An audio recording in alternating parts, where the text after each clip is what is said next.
Bienvenue dans ce conseil de gestion. Je suis Luc Lévesque, président de Groupe Imaprise.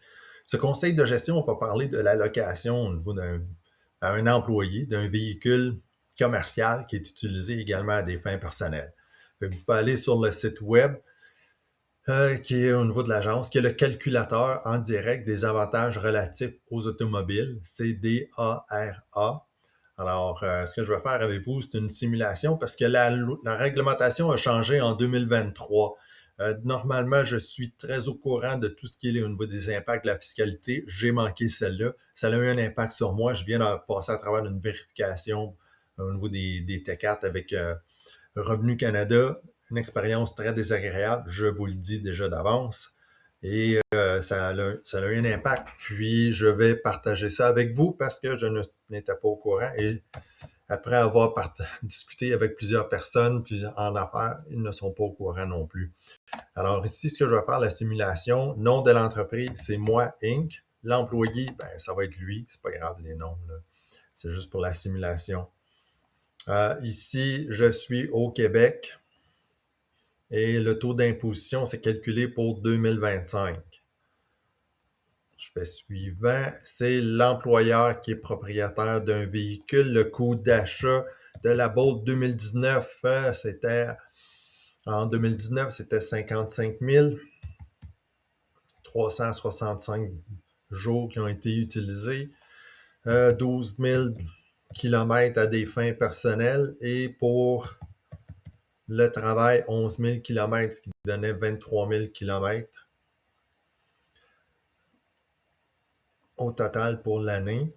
Est-ce que l'employé a remboursé les frais? Non. Est-ce que je choisis la méthode? Non, parce que je ne le savais pas.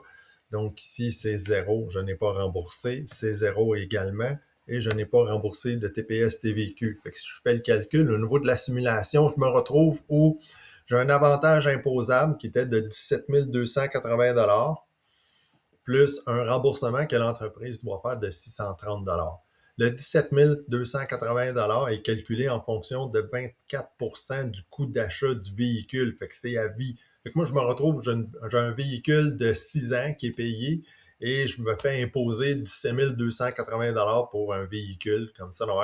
Puis en plus de ça, c'est que c'est 12 000 kilomètres, c'est 33 sous du kilomètre. Fait que dans le calcul, ça donnait 13 200 pour les frais d'usage, 24 de la valeur totale du véhicule. Le frais de fonctionnement, 33 sous du kilomètre pour 12 000 kilomètres. Et de l'autre côté, l'entreprise doit rembourser 507 pour l'achat du véhicule pour la TPS et le frais de fonctionnement, 122 et 40 pour un total de 17 280. Ça, c'est une allocation qui est mise sur le feuillet, sur le T4, qui vient s'ajouter au salaire déjà existant, donc à 33 30 d'impôt. Ça fait environ 5 100 par année pour un véhicule qui est payé. C'est une situation que je jugeais inacceptable. J'ai beau eu à discuter différentes formes avec l'auditrice, ça n'a pas passé. Fait que ça, c'est la nouvelle méthode de calcul. Alors, c'est important de pouvoir prendre ça en considération lorsque vous faites l'achat d'un véhicule commercial qui va être utilisé également à des fins personnelles. Parce que dans les fins personnelles, on se retrouve où de partir de la maison, s'en aller au bureau, c'est une fin personnelle, ce n'est pas une fin commerciale.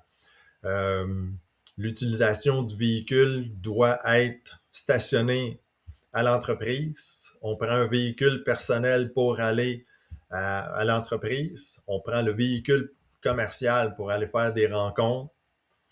Puis même là, il y avait des choses qui étaient négociables. Là. Le fait d'aller à un lunch, il disait que j'ai réussi à le faire passer parce que je me suis astiné beaucoup. Mais selon pour aller à un lunch, qui est pour même si c'est dans le but de générer des affaires, ça pouvait être ne pas fonctionner. Fait qu'il y a il y a vraiment différentes choses. Fait que je me retrouve à la fin où, en fonction de cette nouvelle, ce que je veux vous sensibiliser, c'est qu'en fonction de la nouvelle réglementation qui était en application depuis 2023, peu importe les scénarios que vous allez utiliser, vous allez pas mal toujours vous retrouver avec un avantage imposable qui risque d'être corsé. Fait que c'est vraiment à envisager dans le cas d'un achat d'un véhicule personnel. d'un véhicule commercial qui va être utilisé à des fins personnelles, car l'avantage imposable est rendu vraiment corsé actuellement.